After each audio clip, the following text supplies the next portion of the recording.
देखिए, समय रैना के साथ जो इस समय हो रहा है, वो आप कह सकते हैं कि ज़्यादा सही तो नहीं है, बट बिल्कुल गलत भी नहीं है। थोड़ी चीज़ें खराब हुई और चीज़ें सही कर पाना समय के लिए बहुत बड़ा टास्क है। क्योंकि अभी तक जो चल रहा था, वो सारी चीज़ें सही थी।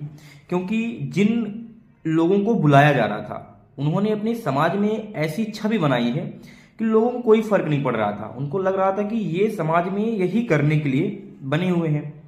बट दिक्कत ये हो गई कि जब आप ऐसे लोगों को बुलाने लगे जो स्पिरिचुअल या फिर आध्यात्मिक ज्ञान दे रहे हैं, या फिर बड़े बड़े क्रिएटर अवार्ड पा रहे हैं, तो फिर वो लोगों के दिमाग में बैठने लगता है, एक माइंडसेट बनने लगता है लोगों का कि ये इंसान ऐसा भी हो सकता है क्या। बात हो रही है जैसे कि आप रणबीर इलाहाबादिया को बुलाए, और रणबीर इलाहाबादिया का एक जो समाज में या फिर देश में एक अलग स्टैंड है। वो राखी सावंत या फिर जो और क्रिएटरों को आपने बुलाया था, उनका और उनके बीच में डिस्टेंस है। उनका अलग ऑरा है और इनका एक अलग ऑरा है। तो चीज़ें वहाँ से खराब होने लगी।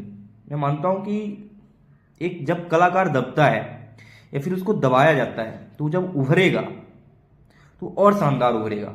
जैसे कि अभी जो मुनव्वर फरूकी हैं, उन्होंने अपनी स्टोरी पे लगाया था कि समय के लिए ही लगाया था कि एक स्प्रिंग को जितना दबाओगे, वो जब उठेगी तो उतनी ही शानदार उठेगी।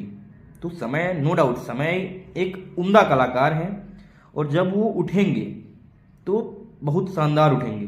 बट जिस तरह से अभी वो स्ट्रगल को झेल रहे हैं, ये उनके लिए बहुत बड़ा टास्क है। क्योंकि इस तरह से एक ऐसा मुकाम हासिल करना, और कुछ भी है, समय के लिए बहुत बड़ा स्टैंड था कि जिस तरह से उन्होंने इंडियाज गुड लेटेंट को चालू किया। बट चीज़ें ये हो गई ना कि उसको एक हद से ज़्यादा प्रमोट किया जाने लगा, या फिर एक हद से ज़्यादा उसमें अश्लील कंटेंट आने लगे। ऐसे ऐसे वर्ड, ऐसे ऐसे लैंग्वेज यूज करने लगे लोग कि फिर वो धीरे धीरे लोगों की दिमाग में बैठने लगी। अगर ऐसे कलाकार आते जो कंटिन्यू चले आ रहे थे, जो समाज में ऐसा ही अपना एक स्टैंड बनाए कि हाँ, मैं ऐसी ही हरकतें करने के लिए बना हूँ, या फिर ऐसे ही वर्ड बोलने के लिए मैं बना हूँ, तो लोगों के दिमाग में इतना ज़्यादा इंडियाज गोट लेटेंट ना चढ़ता, या फिर टैग ना बनता कि इंडियाज गोट लेटेंट गलत है। क्योंकि मैं खुद, एक टाइम था कि जब मतलब समय स्टैंड कॉमेडी किया करते थे, तो मैं देखा करता था उनको। और मैंने एक बार अपनी स्टोरी में भी लगाया था कि आज देश में देखा जाए तो